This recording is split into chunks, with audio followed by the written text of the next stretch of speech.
Saya mau nanya, ada yang terlahir ke dunia tanpa ayah, tanpa ibu? Gak ada. Semua pasti ada ayah ibunya kan?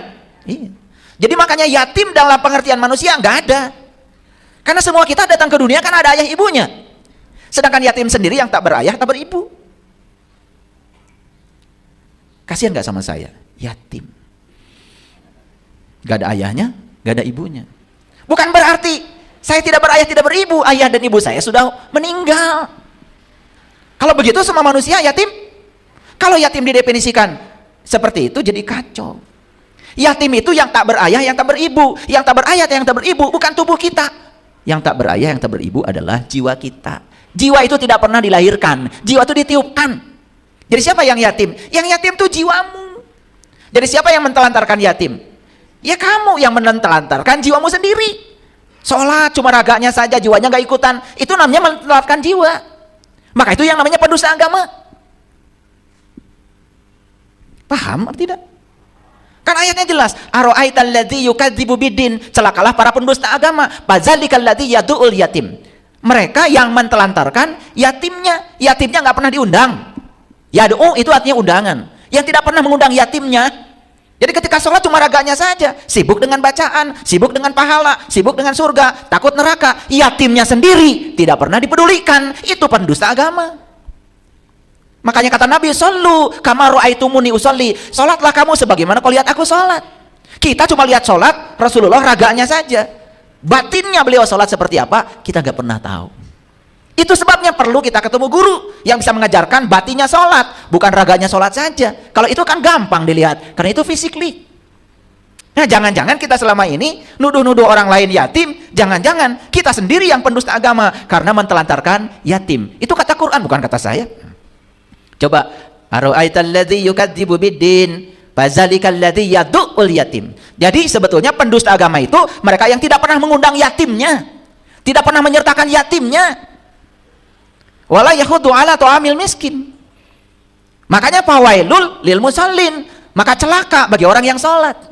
Yang sholatnya seperti apa? Sholat yang tidak menyertakan yatimnya. Itu yang celaka. Makanya habis sholat tidak ada gunanya, masih menghujat orang, masih menganggap musuhnya di luar dirinya, padahal musuh terbesar dia adalah dirinya sendiri. Dia lupa bahwa agama adalah alat pertahanan diri untuk melindungi diri dari kejahatan dirinya sendiri. Itu agama itu melindungi kita dari kejahatan kita sendiri, bukan melindungi kita dari kejahatan orang lain. Karena kalau orang lain jahat kepada kita, kalau kita tidak mengizinkannya, kita tidak akan jatuh kok. Coba ada orang lain membicarakan kita, kalau nggak dianggap, nggak jadi apa-apa. Menjadi apa-apa kalau dianggap. Kan itu, mau dimasukkan hati atau tidak, kan urusanmu. Siapa yang memasukkan kata-kata kotor ke dalam hati? Orang atau kamu? Udah mulai pintar sekarang ngajinya. Kemarin sih kita terus. Ya lu kali, gua kagak. Ya. Sekarang udah mulai sadar. Saya. Jadi siapa yang jahat pada dirimu itu? Siapa yang menyakiti hatimu itu? Nah itu. Kita selalu menganggap orang lain yang jahat. Padahal yang paling jahat adalah diri kita sendiri. Itulah pentingnya kita bisa ngariksa diri. Tata salira, tata nagara, tata buana. Oh, syukur kalau bisa tata surya. Tahu tata surya? Tata surya salah satunya adalah matahari. Sudah jadi matahari. Lihat matahari. Matahari itu bangunnya nggak pernah terlambat. Walaupun penontonnya belum bangun, matahari sudah bangun duluan. Dan matahari, penontonnya mau bangun, nggak bangun, tetap menjalankan tugasnya menyinari. Dan matahari menyinari, tidak menyinari dirinya. Dia terus menyinari alam semesta. Gara-gara menyinari, maka semua tumbuhan jadi. Kita sering lupa ya, berterima kasih pada matahari aja nggak ada waktu. Saya kalau makan selalu berterima kasih. Terima kasih matahari. Tidak ada matahari, tidak ada padi. Tidak ada matahari, tidak ada nasi. Tidak ada jagung. Tidak ada daging. Rumput juga tidak akan jadi. Betul apa tidak? Pernah berterima kasih? Ya. Itu makanya kurang berkah hidupnya. Ya, rezekinya gitu-gitu aja. Ya, coba berterima kasih pada matahari, berterima kasih pada air, berterima kasih pada tanah, pada bumi, pada ibu pertiwi. Makanya tanah disebut ibu pertiwi karena itu ibu melahirkan terus. Melahirkan rambutan, melahirkan duren, melahirkan kedelai, melahirkan rumput, melahirkan segala macam. Luar biasa. Kenapa tidak melakukan itu? Karena gak sadar ya. Ya Allah, itu terlalu sibuk. Gak tahu saya juga sibuk apaan. Ya, oke. Jadi judulnya apa? Kenali dirimu, bukan sibuk menganalisa orang lain. Mari kita Berterima kasih kepada Sang Semesta yang telah mengizinkan kita hari ini untuk belajar. Oleh karena itu puji Dia, bersama-sama membaca hamdalah. Alhamdulillahirabbil alamin. Mari kita awali kajian kita hari ini bersama-sama memohon ridho dan berkah Allah dengan membaca basmalah. Bismillahirrahmanirrahim. Baik, kita masuk sekarang. Udah siap? Oke. Kita akan menjelajah kemana? Ke dalam ya, ke dalam. Kalian tuh terlalu banyak menjelajahnya keluar sampai lupa pada diri sendiri. Yuk, kita sekarang tafakuri ayat ini ya. Wa fi anfusikum afala tubsirun. Dan pada dirimu sendiri mengapa tidak kamu perhatikan? Dan pada dirimu sendiri kenapa tidak diperhatikan? Wah, dari ujung rambut sampai ujung kaki banyak yang harus diperhatikan.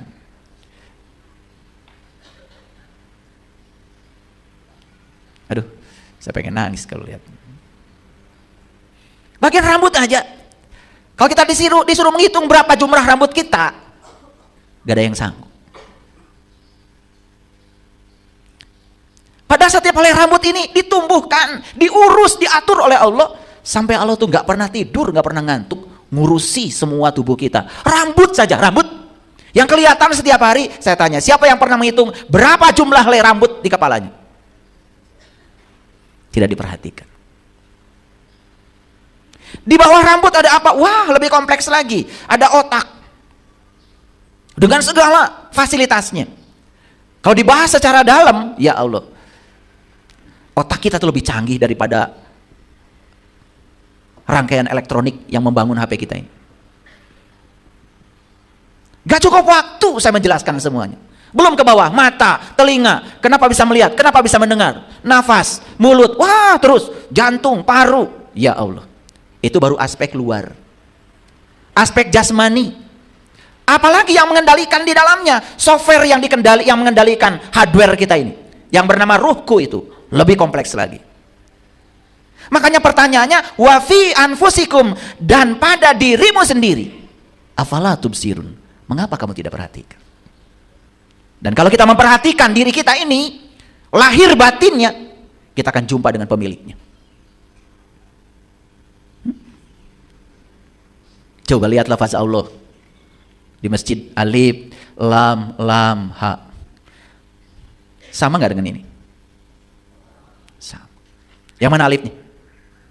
Nih, kelingking. Yang mana lamnya? Nih. Yang mana lam yang kedua? Nih. Mana ha-nya? Nih, ha terbuka. Saya pernah nanya ya, katanya udah pesantren lama. Di mana Allah meletakkan lafaz Allah? Di mana Allah meletakkan namanya di tubuhmu? Bilangnya di hati. Oh, saya suruh lihat, gimana coba lihatnya? Jadi agama itu jadi ilusi. Di hati gimana melihatnya? Hatinya juga kelihatan. Pakai sinar X juga nggak akan bisa kelihatan. Yang nyata aja di tangan tidak pernah diperhatikan. Inilah ayat ini tidak pernah diwujudkan dalam diri. Wa fi anfusikum afala tubsirun. Saya ketika melihat tangan saya aja, maaf ya, saya tidak diajarkan guru saya. Saya melihat tangan saya nangis. Ya Allah. Nabi Muhammad meletakkan lafaz Allah di sini. Sampai di Quran Allah mengatakan, yadullah fawqa aydihim. Tangan Allah ada padamu. Jadi tangan siapa ini? Tangan Allah.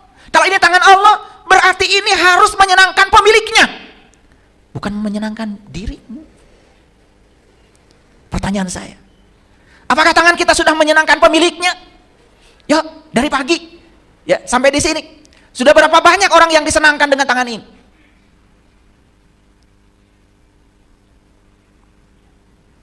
Rumput,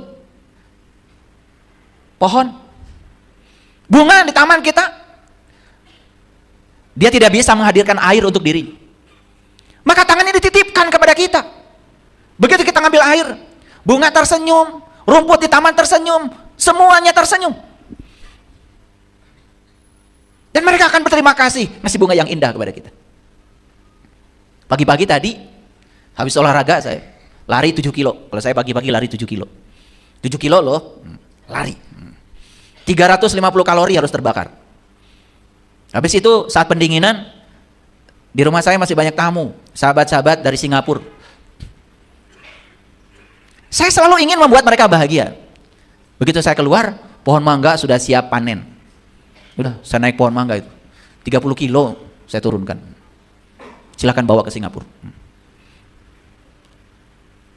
Oh, bahagia sekali mereka. Mangga dipetik oleh saya dari pohon yang saya tanam sendiri. Dan dulu waktu saya nanam pohon mangga itu, cita-cita saya satu. Nanti ya, saya bilang, saya akan metik buahmu dari lantai 2 kamar saya. Dan saya metiknya dari lantai 2 kamar saya. Jadi apa yang kita bayangkan itu nyata sebetulnya kalau kita mau. Udah. Di tangan ini sudah menyenangkan Allah. Dan menyenangkan Allah caranya menyenangkan orang-orang yang butuh dibahagiakan oleh kita. Makanya sering tanya saya, kalian pernah melihat Allah tersenyum? Wah, gimana Allah bisa tersenyum tuh? Karena belajar ngajinya ilusif. Coba keluarkan uang, kasih orang yang kesusahan, senyum nggak kira-kira? Itulah Allah tersenyum. Senyumnya Allah tuh nyata, karena dia tuh maha nyata. Kan dia yang bilang, aku yang goib, aku yang nyata. Yang goib sudah nyata di hadapan kita. Wal awalu wal akhiru wal dhahir wal batin. Gitu. Wa fi anfusikum afala tubsirun. Dan pada dirimu sendiri, mengapa kamu tidak perhatikan? Apa yang harus diperhatikan pada diri kita? 2, lahir batin. Tidak mungkin Allah menciptakan tubuh kita sembarangan. Dia sendiri yang mengatakan itu, huwallazi yusawwirukum fil arham kaifa yasha. Dialah Allah yang menciptakan tubuh sebagaimana yang direncanakannya. Pernah enggak Bapak Ibu tanya, ya Allah, apa rencanamu dengan tubuh ini? Pernah? Pernah? Lalu kalian menggunakan tubuh sesuka kalian? Itulah sumber penderitaan kita.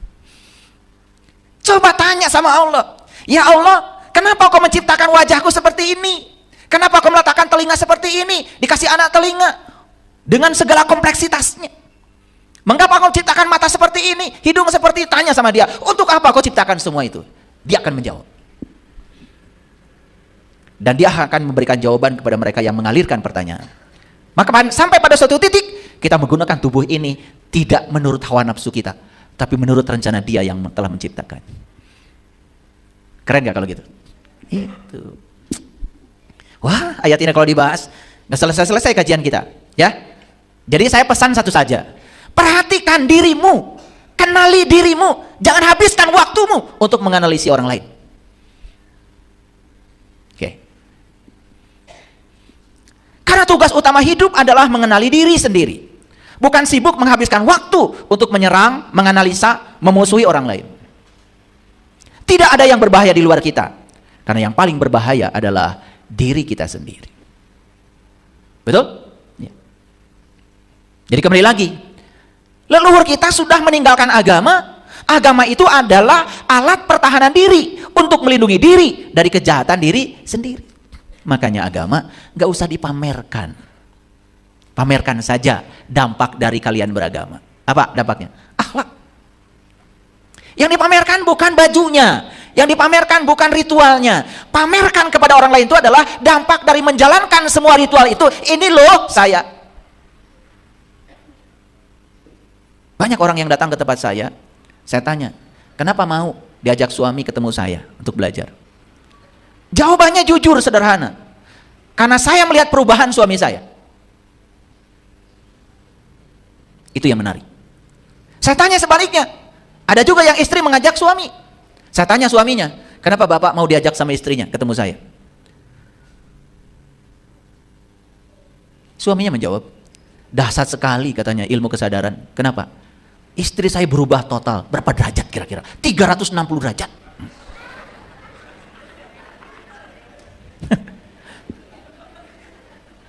Memangnya apa? Pokoknya luar biasa. Dulu dikit-dikit ngomel. Sekarang masih ngomel maksudnya. Cuman lebih jarang gitu. Itu aja udah 360 derajat. Kebayang sama saya dulu ngomelnya kayak apa? Jadi saya tanya perubahannya seperti apa? Biasanya sehari itu 100 kali Pak. Sekarang ya 99. Perubahan sekecil itu saja membuat dia tertarik untuk belajar. Itulah ketika kita merubah ke dalam. Merubah ke dalam. Kalau saya ceritakan satu-satu nggak habis waktu ini. Oke, baik ya. Coba renungkan kata-kata ini. Tak akan pernah bisa mengenali orang lain dengan baik sebelum kita mengenali diri kita sendiri. Ini kata-kata saya. Karena saya belajar, sepanjang saya tidak kenal pada diri saya sendiri, saya juga tidak akan pernah bisa mengenali orang lain. Oleh karena itu, cara mengenali orang lain, ya kenali diri kita sendiri.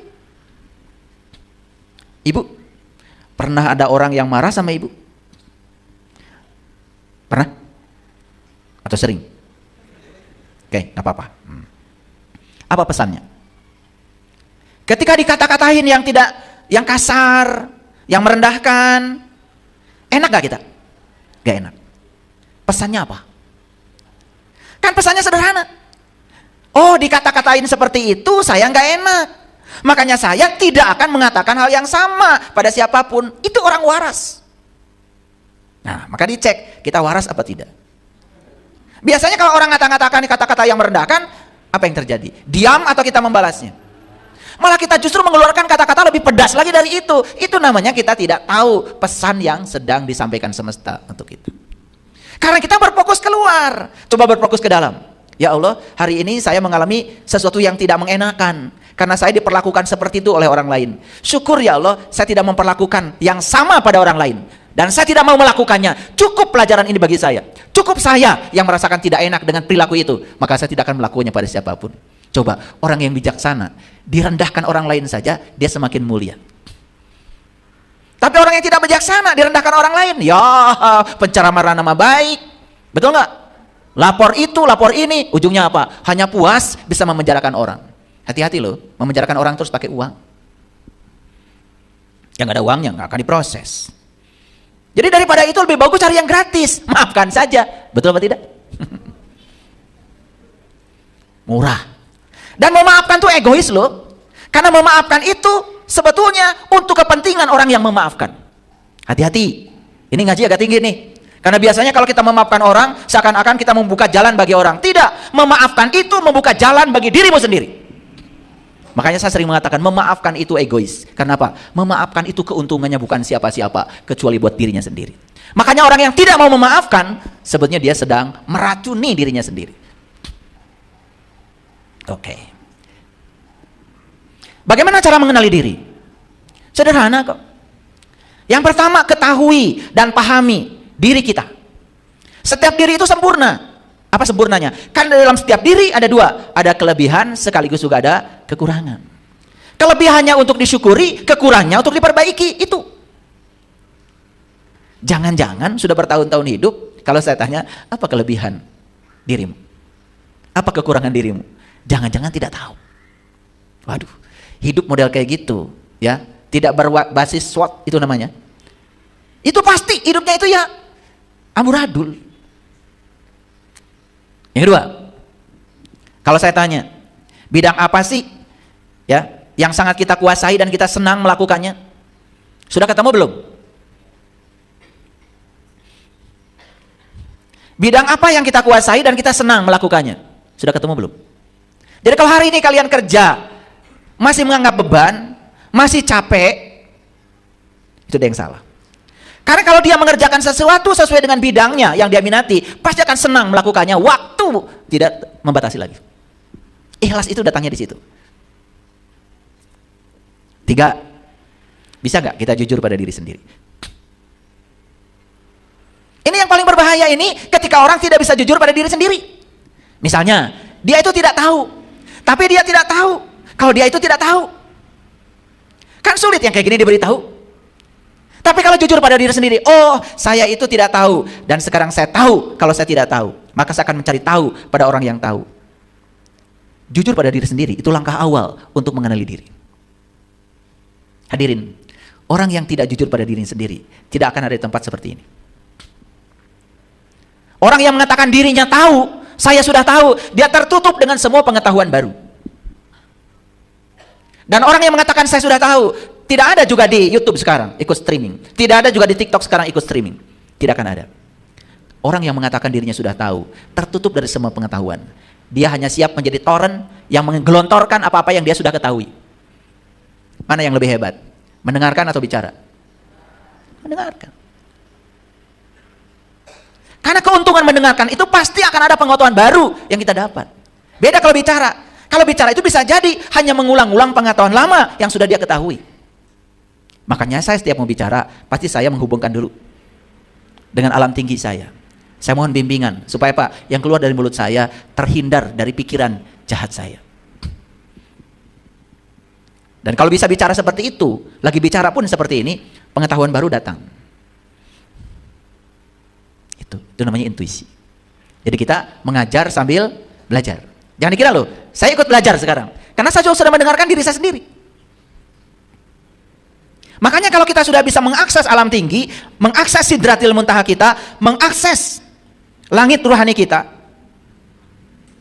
pengetahuan itu tidak pernah statis.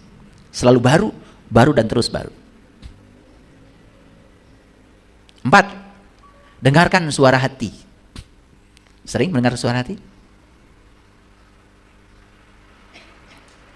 Karena itu suara kebenaran. Dan itu tidak akan menyalahi. Semua petunjuk dari suara kebenaran tidak akan menyalahi. 5. Pusatkan perhatian pada saat ini. Di sini, sekarang. Jadi saya sering mengajarkan, kalau kita mau makan, pikiran kita jangan di meja makan. Ketika cuci tangan, hadirlah saat cuci tangan. Rasakan air mengalir, dengarkan suara air, itu kemewahan. Rasakan ketika air menyentuh tangan, itu mewah loh. Karena suatu saat tangan ini tidak lagi diizinkan merasakan sentuhan air. Nanti kalau mati juga dikasih air, tapi tidak merasakan lagi sentuhannya. Mumpung kita masih hidup. Itulah pentingnya hadir di sini, saat ini, sekarang. Itu yang disebut dengan surga itu. Karena saat kita hadir di sini, saat ini, sekarang, kita menganggap saat ini sebagai waktu yang paling penting, maka kita akan selalu melakukan tindakan penting pada orang penting. Selalu kali ditanya, kapan waktu penting bagi saya? Ya sekarang. Siapa orang penting bagi saya? Ya kalian yang sedang menghidupi saat ini bersama saya sekarang. Makanya saya abadikan ini. Tidak sembarang. Ini kemewahan loh. Belum tentu besok kita bisa bertemu dan berkumpul seperti ini lagi. Karena saat ini saat yang paling penting. Dan semua orang yang bersama dengan saya saat ini adalah orang penting. Maka saya hanya bicara yang penting-penting saja. Masa bicara dengan orang penting, bicara yang tidak penting? Coba lakukan itu. Luar biasa. 6. Belajar mendeskripsikan diri. Kita ini mau di branding seperti apa oleh kita? Mau di branding sebagai orang baik hati, mau di branding sebagai orang yang murah hati, mau di branding sebagai orang yang pemaaf, silahkan. Masa tidak ada gitu keinginan membranding diri? Tidak ada keinginan untuk mendeskripsikan diri, dikenal orang sebagai siapa? Gak ada gitu. Dikenal sebagai pemaaf, saya udah istimewa. Dikenal sebagai orang yang murah hati, oh tambahannya itu. Udah pemaaf, murah hati lagi. Udah murah hati, baik hati lagi. Coba. Siapa orang yang tidak rindu ketemu dia? Apa tidak ada keinginan dalam diri untuk membranding diri sebagai siapa gitu? Saya bikin aturan sederhana saja di rumah. Saya titip ya, siapapun yang datang ke rumah saya wajib makan. Jam berapapun dia datang, yang pertama ditawari adalah makan. Silakan tanyakan semua orang yang datang ke rumah saya. Gak ditawarin ngobrol, makan. Datang ke rumah tawarin ngobrol aja panjang lebar. Sampai lupa ngasih minum. Makanya setiap orang yang datang ke rumah saya pasti sudah membranding. Oh, kalau datang ke rumah saya pasti makan. Ya gampang sekarang, ya. Makan itu singkat. Ya, cuman tek tek tek di sini. Sate sekejap datang. Betul nggak? Iya. Nasi tumpeng aja datang. Nasi kebuli datang. Tinggal ditanya mau makan apa, pijit, datang. Asal ada duitnya aja di sini. Paham ya maksud saya? Sudah secanggih itu dunia sekarang. Jadi apalagi kita mau mencari-cari alasan untuk tidak berbuat?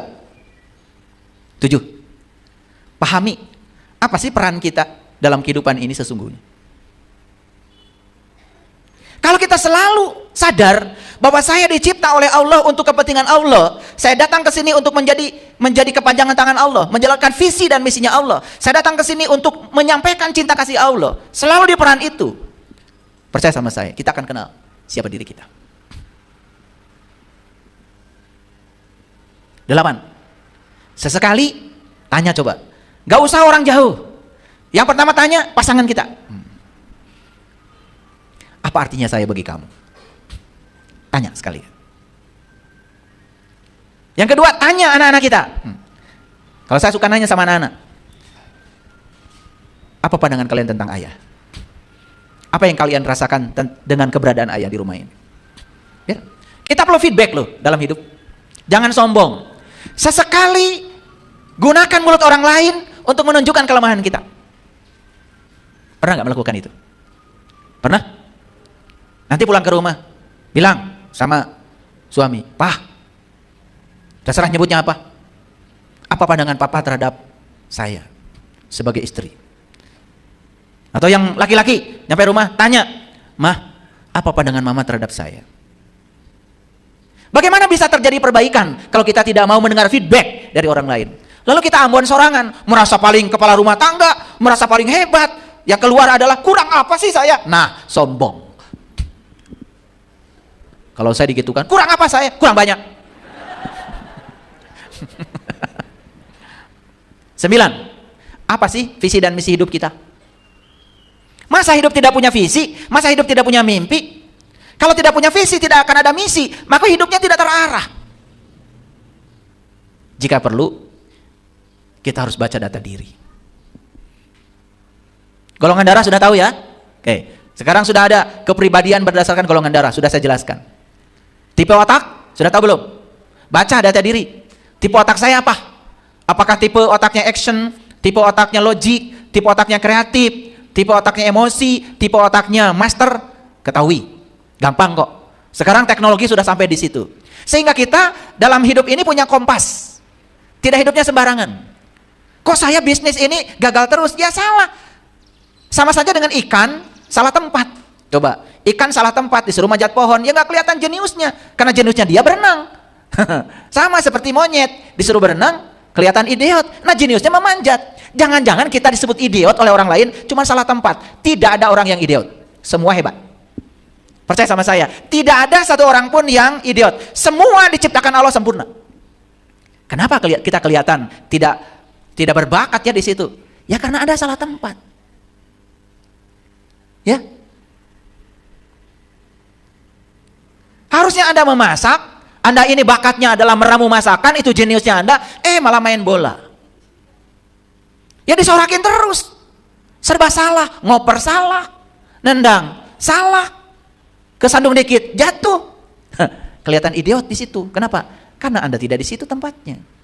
Karena sampai hari ini kita belum menemukan tempat saya di mana. Itu bahayanya hidup. Wah, jadi berantakan. Apalagi lebih dalam lagi. Ini baru diri yang luar, diri yang dalam. Sudah kenal nggak siapa dirimu yang sesungguhnya? Karena kalau kita nggak kenal siapa diri kita yang sesungguhnya, satu bahayanya kita nggak tahu dari mana kita asal. 2, kita tidak tahu apa sesungguhnya harus kita lakukan di sini. Yang ketiga yang berbahaya, saat mati gak tahu kemana harus pulang. Nyangkut di pohon kemboja. Itu yang nyangkut di pohon paku itu banyak. Lihat gak? Ya Allah, daun paku.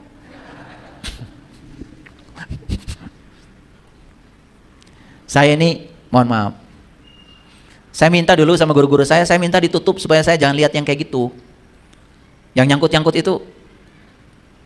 Ya kadang-kadang suka kelihatan. Cuman guru-guru saya mengatakan, bagaimana kamu bisa menolong mereka kalau kamu gak lihat? Justru kalau mereka menampakkan diri itu, sebenarnya karena mereka ingin didoakan saja. Oh itu, saya tahu. Mereka bukan nakut-nakutin kita. Mereka itu sudah tidak punya tubuh untuk berkomunikasi dengan kita. Satu-satunya cara adalah menunjukkan yang namanya penampakan itu. Penampakan itu energi sebetulnya. Karena keinginan yang dalam untuk minta tolong. Cuman kita nggak peka. Ada penampakan malah lari. Jurig. Nggak ada jurig di semesta ini. Yang adalah ruh-ruh yang belum bisa pulang. Dan setiap yang menampakkan diri kepada kita, pasti ada kaitan dengan kita. Mungkin untuk keluarga kita. Dengan cara apa mereka minta tolong? Karena mereka sudah tidak punya mulut untuk berbicara. Hak untuk tinggal di tubuh ini sudah tidak diberikan lagi. Satu-satunya cara adalah menggunakan energi untuk kita pahami. Kitanya yang nggak paham. Itulah, mohon maaf ya, kita tuh terlalu sibuk ya. Sibuk melakukan ini itu sembari tidak pernah menyadari yang dilakukan ini buat apa, dampaknya seperti apa, melakukannya seperti apa supaya hasilnya positif. Oke.